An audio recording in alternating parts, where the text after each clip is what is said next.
Vamos lá, vamos dar continuidade à nossa pós, focada na prática, com muito amor e carinho.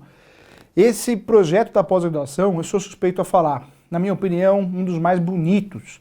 Tem a qualidade do online, tem um encontro presencial que é facultativo, porque a gente respeita, assim, aquela pessoa que talvez não tenha condições de tempo ou dinheiro de chegar em São Paulo, né, se hospedar em São Paulo. Mas vai ser um baita de um encontro, vai ser muito legal. Bacana, né, gente? Muito feliz por você estar aqui comigo, tá? Vamos dar andamento, então? Só complementando o último bloco, eu falei aqui do tutor, tá? Só para não ficar confusão. Tutor, responsável pelo menor de idade. Tutela, ou tutor, o tutor recebe a tutela para ser responsável do menor de idade, a criança, o adolescente. Curador, curador eu estou falando do adulto, do idoso, a curatela. Então a ação de interdição deferida, procedente, gera o direito, né, do autor usar a tutela ou a curatela. Tutela, volto a falar, para menores, representação de menores.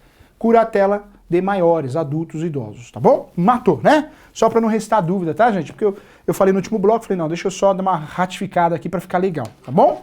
Que confunde, esse termo confunde, até eu faço confusão, faz confusão mesmo. Vamos juntos aqui, vamos lá, vamos falar nesse bloco aqui, direito de vizinhança, hein? Assunto importante, assunto pertinente e também o alicerce do direito imobiliário. Também é.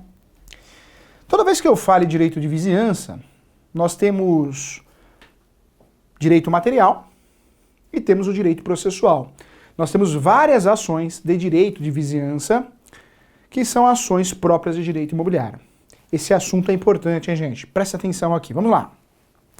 Quando eu falo de direito de vizinhança, eu costumo dizer que nós temos um alicerce, os 3 S's. Os 3 S's.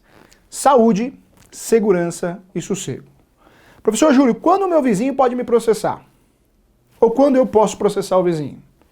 Se ocorreu, a justiça vai apurar isso, uma perícia vai apurar isso, se ocorreu de fato uma afronta aos 3 S's. Uma afronta a pelo menos um dos 3 S's. Saúde, segurança e sossego. Nunca mais você vai esquecer, hein? Pode ser concurso público que for, na atuação prática aqui, os 3 S's. Saúde, segurança e sossego. Professor Júlio, meu vizinho é gente boa, mas depois das 10 horas ele treina a bateria. E a casa dele não tem uma acústica. Conforme ele toca a bateria, a minha parede faz bum, bum, bum. É o quê? Sossego. Cabe a você, cabe ao seu cliente ingressar com uma ação de obrigação de não fazer, sob pena de multa. Seu vizinho é gente boa, mas depois das 10 não dá pra treinar a bateria, nem piano, e nem em qualquer instrumento musical. A não ser que você tiver um baita de uma bolha, né? Se entrar dentro da bolha e não causa incômodo a ninguém. Não mexe com relação ao sossego. Atenção aqui, olha lá. Além do sossego, nós temos o próximo S, a saúde. Seu vizinho é uma pessoa legal, seus vizinhos são do bem, mas não tem jeito. Não tem Cristo que faça ele tampar a caixa d'água. Não tampa. Todo mundo fala, a vizinhança fala, você tira foto, não tem jeito. Ele não tampa a caixa d'água. Cabe a você uma ação de obrigação de fazer para que ele tampe a caixa d'água e não gere, né, uma afronta à saúde da vizinhança, do seu cliente. Porque nós sabemos que a caixa d'água, quando não é devidamente tampada e tratada, tem o risco da dengue, que gera várias outras, o mosquito Aedes aegypti, que gera outras doenças também. Ou mosquitinho infernal, né, gente? Pelo amor de Deus, né? Esse é terrível, né? Não gera só a dengue. O Aedes aegypti, ele gera parece mais de 12 doenças diferentes. Mais de 12. Ou mosquitinho salafrário. Depois nós falamos aqui do sossego, da saúde e a segurança. Teu vizinho ou seus vizinhos, do seu cliente, são pessoas do bem, mas amam balões. E em casa, você sabe quem mexe com balão, quem gosta de balão, tem fogos de artifício para fazer barulho.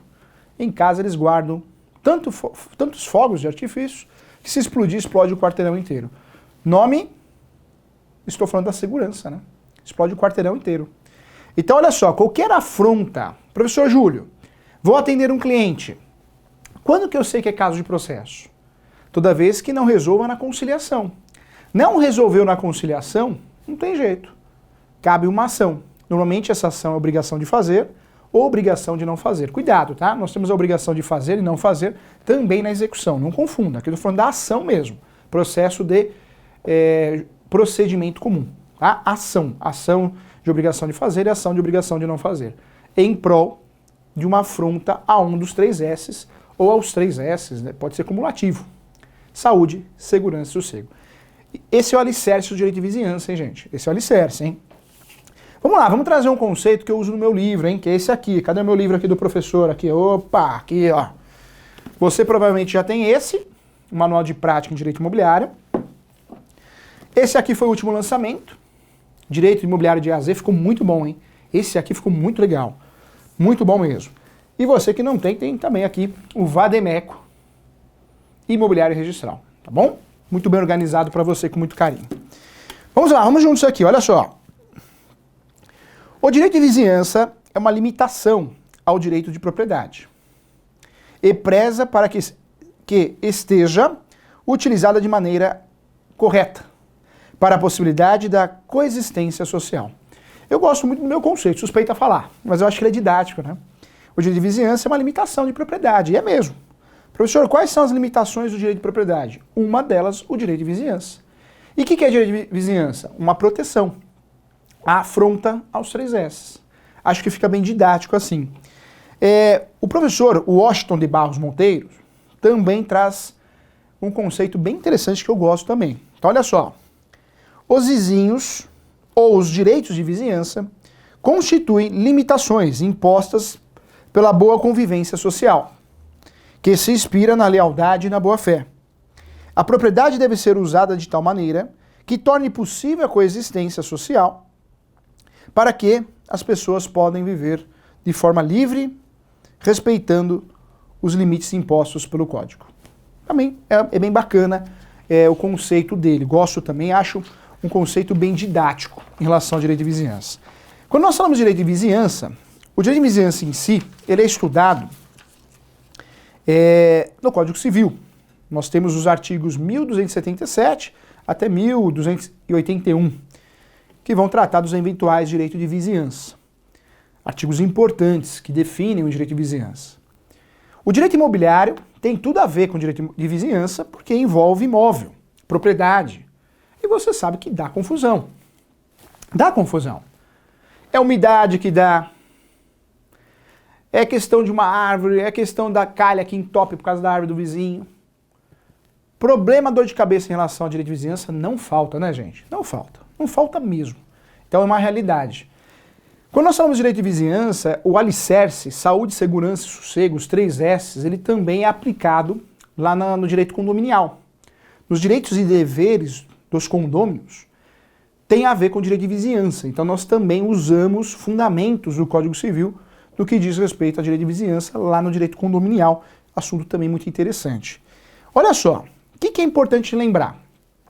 Direito de vizinhança é uma afronta aos 3 S's, mas tem a ver no seu conteúdo também com o uso normal da propriedade, ou anormal. Normal são as limitações, o anormal são as atribuições ultrapassando os limites.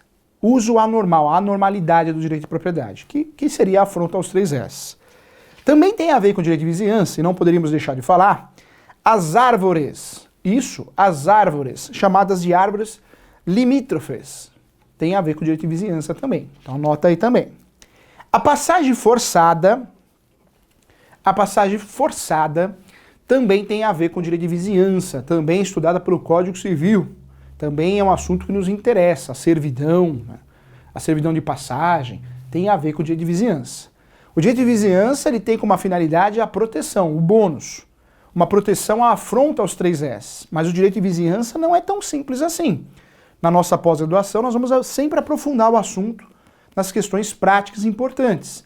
Então, o direito de vizinhança, apesar de ser considerado, sim, por muitos doutrinadores, uma afronta aos 3 S's, tem a ver também com o uso anormal ou normal da propriedade, tem a ver com as árvores limítrofes, né?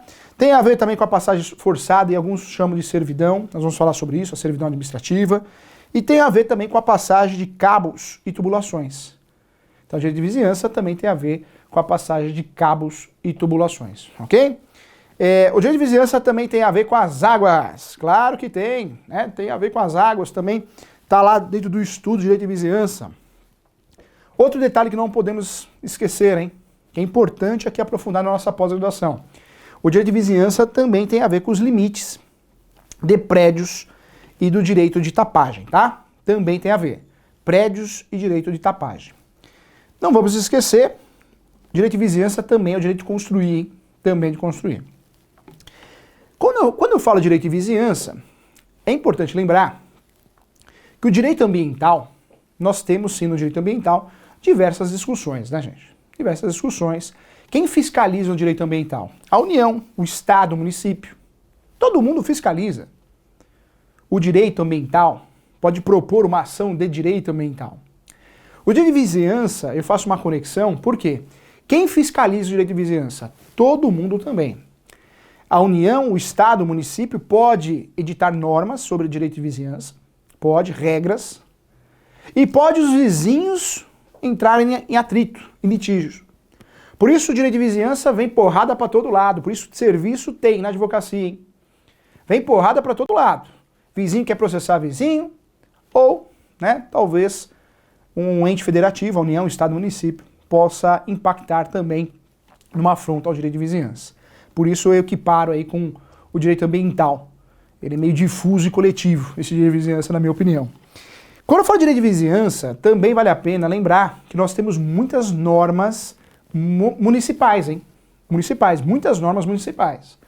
Quando eu quero advogar no direito de vizinhança, existe um litígio em relação à construção, vale a pena você que está me assistindo, e eu sei que nós temos alunos, quero agradecer você que é do Ceará, um abraço para o pessoal do Ceará, Bahia, alunos do Rio Grande do Sul, Rio de Janeiro, São Paulo, quero agradecer a todos vocês.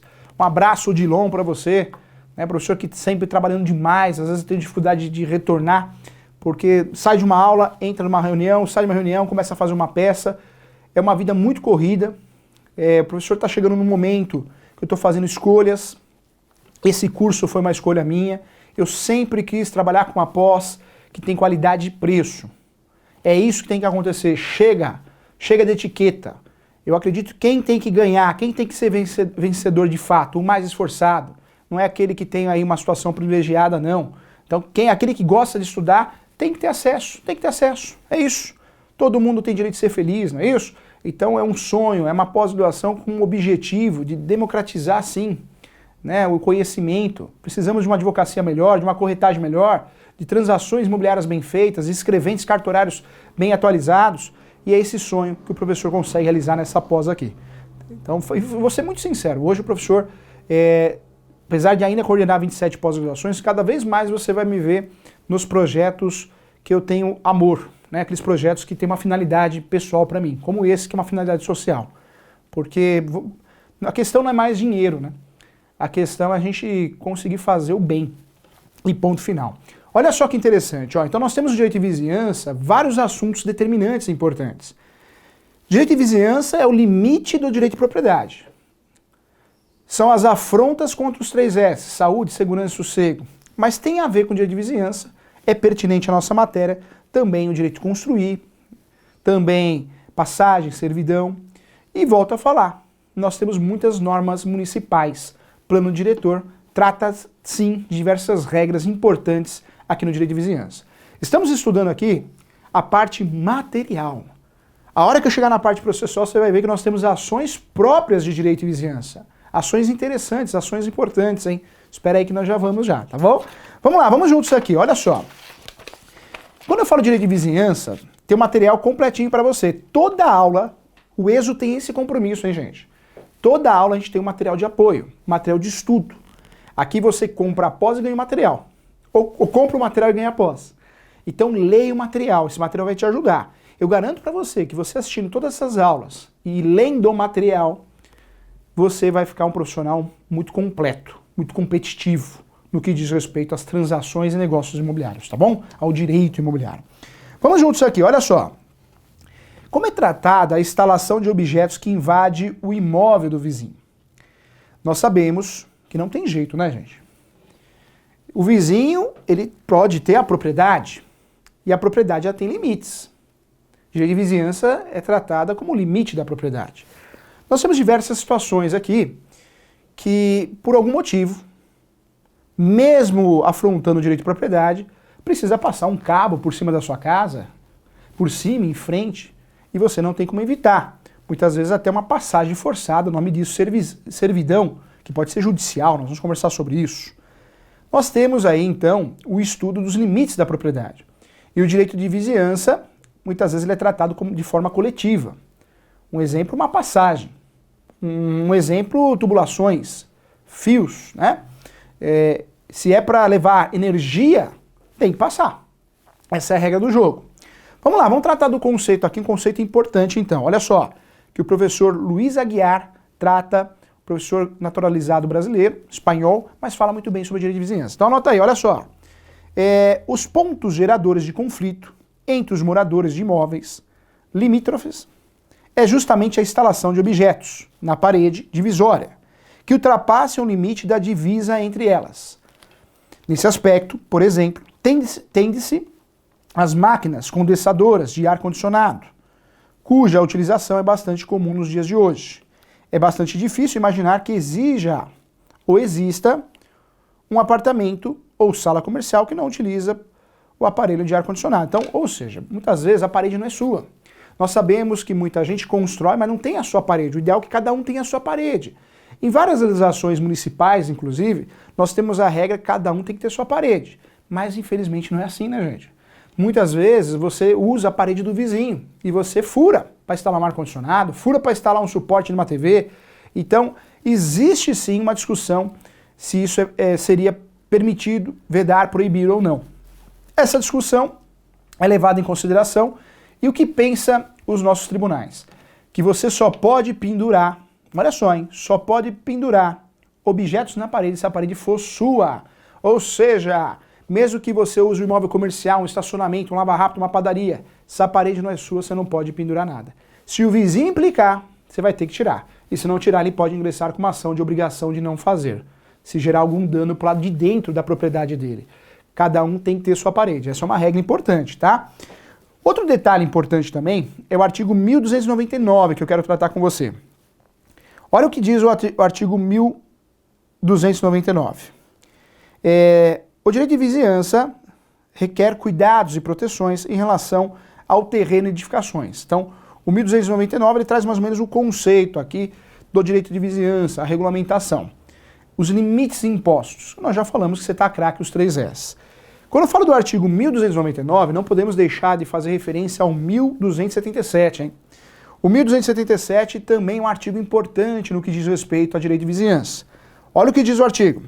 O proprietário ou possuidor de um prédio tem o direito de fazer cessar as interferências prejudiciais à segurança, ao sossego, à saúde dos que habitam e provocam pela utilização da propriedade vizinha. Provocam ou provocadas. O artigo 1277 é o artigo raiz, hein? Não é o artigo Nutella, não. Artigo raiz. Por que artigo raiz? Ele traz o conceito. Lembra que eu falei para você? Direito de vizinhança nada mais é que a afronta aos 3 S, ou pelo menos a um dos 3 S. É isso. É o artigo 1277 do Código Civil. Esse artigo, toda vez que você for usar uma ação para um cliente seu, para você, uma ação que envolva uma briga, um litígio de direito de vizinhança, esse artigo tem que aparecer na sua peça. É a verdadeira tese, hein? É a proteção, é o bônus. Lembra que eu falei? Direito de vizinhança pode ser conceituado, sim, como uma proteção, um bônus. E o limite de direito de propriedade? Sempre que ocorra uma afronta aos 3 S, saúde, segurança e sossego. Isso é direito de vizinhança. E é esse artigo que aparece aqui, que é a nossa proteção. Professor, qual que é a receita do bolo? 1277. Esse artigo é a verdadeira proteção que nós temos enquanto vizinhos. Né? É um limite de propriedade, do direito de propriedade. Então esse artigo ele esclarece muito bem o que é direito de vizinhança. Aquela afronta que eu falei para você aos 3 S está aqui, ó. Esse é o artigo que você vai usar nas suas peças. Seja na ação de obrigação de fazer, obrigação de não fazer, ação de perdas e danos que é utilizada também, muito utilizada. Esse artigo tem que aparecer dentro da sua peça, tá? Tanto na peça inicial, na exordial, como a peça de defesa também, ok? Cuidado que nós temos o parágrafo único também, que muitas vezes ele se torna importante em algumas situações. Olha o que diz o parágrafo único, hein? Proíbem-se as interferências considerando-se a natureza da utilização, a localização do prédio, atendidas as normas que distribuem as edificações em zonas e os limites ordinários de tolerância dos moradores da vizinhança, ok? Então, esse parágrafo único também é utilizado muitas vezes. Vamos tratar agora da jurisprudência, ainda na parte material, hein? Professor, o que diz a jurisprudência em relação ao direito de vizinhança? A jurisprudência classifica, em relação ao direito de vizinhança, que você só pode usar o que é seu. Volto a falar, lembra que eu dei um exemplo da parede? Ah, professor Júlio, eu tenho um escritório de contabilidade, corretagem, advocacia, e não sei, o terreno do fundo não tem parede, a parede do vizinho. Ah, mas eu vou fazer um furinho lá. Se não reclamar, ótimo, mas se reclamar, não tem jeito. Você vai ter que fazer uma parede, ou vai ter que tirar o objeto que você pendurou lá na parede, se está causando dano ao vizinho. A jurisprudência é pacífica que você só pode usar o que é seu. A jurisprudência que eu falo, o Supremo Tribunal Federal, já se manifestou em diversas situações que o direito de vizinhança é o limite de propriedade. Toda vez que você use o que não é seu, uma vez que você crie problemas, dor de cabeça, afronta aos 3 S, saúde, segurança e sossego, você tem que pagar por isso. Ou perdas e danos, ou deixar de fazer de forma imediata, sob pena de multa, ou ainda reparar, né? Reparar. Perdas e danos, estou falando mais do lado do dano moral, né? Reparar se houve um prejuízo. Então, é pacífico nesse sentido. Cuidado, tá? Olha só que interessante, ó. Nós temos uma ação aqui, que é a ação demolitória. Nós vamos tratar aqui de pelo menos 3 ações fortes de direito de vizinhança, tá? 3 ações. A jurisprudência esclarece a seguinte situação. Professor, o que é ação demolitória? No direito de vizinhança, nós temos pelo menos 6 ações importantes. 6 ações do dia a dia. Isso cabe para a utilização dos advogados da área imobiliária e também da área civil, que atuam mais na área civil em relação aos litígios. A primeira ação que eu falei aqui, agora já entrando na parte material, hein, na parte processual, hein, gente? Então anota aí, vamos lá, parte processual de direito de vizinhança. A primeira ação que nós utilizamos muito no direito de vizinhança, no conflito, lembrando sempre que o Código de Processo Civil, ele preza sempre a conciliação. Faça a conciliação sempre. E nós temos hoje, a audiência de conciliação e mediação, ela deve ocorrer a manifestação, se sim ou se não, na inicial. Mas ela poderá ser requerida a qualquer momento, em qualquer fase processual, inclusive na execução, inclusive em 2º grau e 3º grau. O Código de Processo Civil, ele trouxe, sim, uma regulamentação e uma mudança de pensamento. E isso, muitas vezes, em alguns cursos, né, na graduação do direito, isso tem que ser ensinado. Infelizmente, ainda não é bem trabalhado. Mas o advogado não tem que sair uma máquina de guerra, um Rambo, né? Ah, eu sou dono de todos os direitos, eu conheço todos os direitos. Não. Quanto mais você estuda, mais você percebe que você tem que ser mais humilde, porque você tem que aprender mais coisas ainda.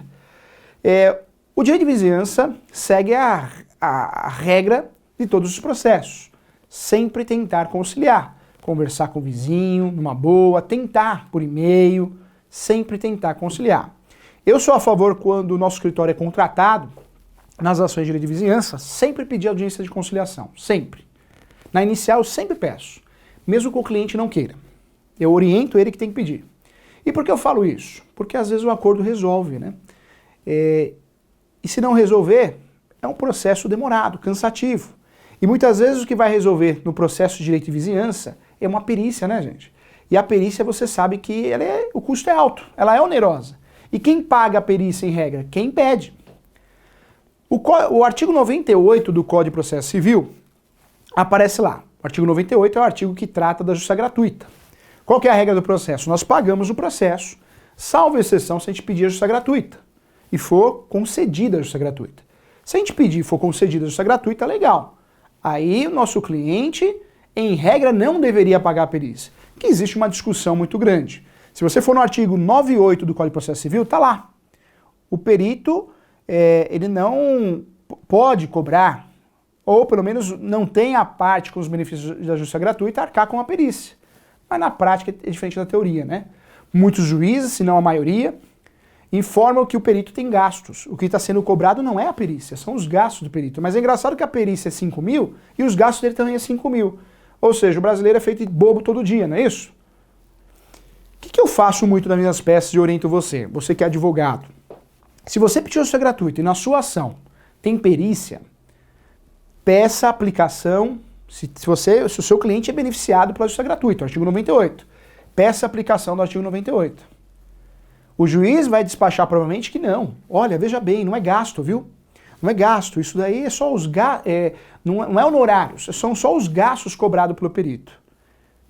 Não sei, acho que não acontece isso no Brasil, né? Não deve ser, no Brasil acho que não. Mas tem muito juiz, né? Mas não no Brasil, hein, gente, tá? Não é no Brasil, tô falando aqui do Brasil, hein? Tem muito juiz que recebe, né? Meio a meio, né? O perito cobra 5 mil, vai lá em dinheiro, tá aqui, senhor juiz, muito obrigado por ter me indicado como perito, 2,5 em dinheirinho pra você. A média é essa, né? 50%, mas não no Brasil, né, gente? No Brasil isso não acontece. Então vale a pena um advogado fazer uma petição e falar, juiz, com todo respeito, meu cliente é beneficiado pela justiça gratuita, venho requerer a aplicação do artigo 98. Aí vem o despacho, eles falam, não, o perito não está cobrando os honorários periciais, o perito está cobrando apenas os gastos. Engraçado que é 5 mil de honorários, 5 mil de gasto, né? E aí você bate nessa regra, bate na mesma tecla, faz um pedido de reconsideração. Excelência, mais uma vez, vem informar que o meu cliente conquistou os benefícios da justiça gratuita, ele não tem condições de pagar a perícia. Se o perito não concordar, seja nomeado um outro perito para fazer o serviço. Agradeço, né? Pode ser que venha mais um despacho, claro, em outros países sabe como funciona, né? Tem comissão. Aqui no Brasil não. Aí vem outro despacho falando, não, mas não é necessário isso. Aí você peticiona de novo. O professor vai atrasar o processo? Atrasa, mas vale a pena. Vale a pena porque a verdade é uma só. Vai resolver e provavelmente um perito vai fazer a perícia sem cobrar nada.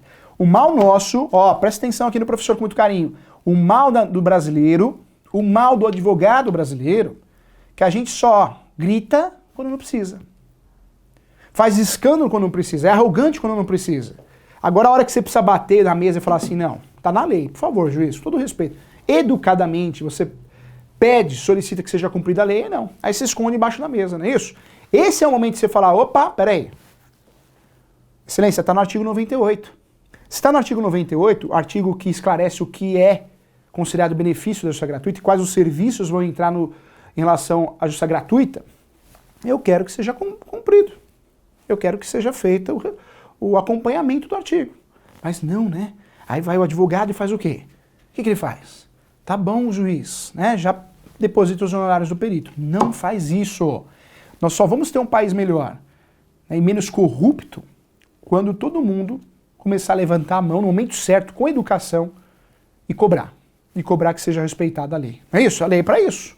Então, atenção, tá, gente? Promete você que é advogado aqui na nossa pós, promete. Promessa nossa aqui, ó. Que nós não vamos mais aceitar qualquer coisa. Não arrogância, jamais. Não escândalo sem motivo, né? Mesma coisa no cartório, quando nega o registro, ficar fazendo escândalo. Não. Faz suscitação de dúvida inversa, se não deu certo a reconsideração. E aonde eu preciso bater na mesa, eu vou bater na mesa. Justiça gratuita foi concedida, então eu quero o serviço da perícia, sim, de forma gratuita. Está no código, está no artigo 98. Eu quero que a lei seja cumprida, ok? Então, fique esperto, tá? Já falei aqui, não estou falando do Brasil, né? No Brasil acho que não acontece isso não, estou dando exemplo para outros países, combinado? Tá bom? Olha só, atenção aqui, gente, vamos juntos aqui, olha só. Nós temos várias ações de direito de vizinhança, então. A primeira ação, a mais utilizada, é a ação de obrigação de fazer, para obrigar o vizinho a fazer algo. Normalmente, quando existe uma afronta aos 3 S, à saúde, à segurança, ao sossego, o vizinho não tampa a caixa d'água depois de muitas conversas. Ação de obrigação de fazer, para que ele tampe a caixa d'água sob pena de multa. Essa ação eu posso pedir uma liminar. Liminar é o efeito, não é o nome técnico. A tutela antecipada.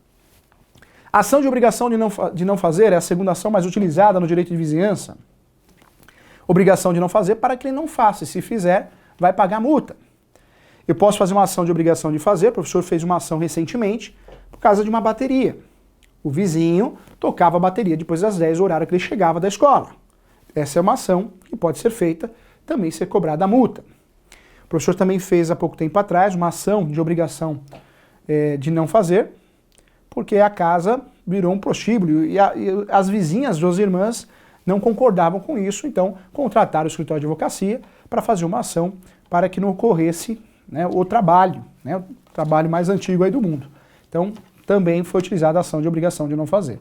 Então, no direito de vizinhança, nós temos essas duas ações como as ações mais utilizadas. Ação de obrigação de fazer e ação de obrigação de não fazer. Cuidado que esses dois termos são utilizados na execução também.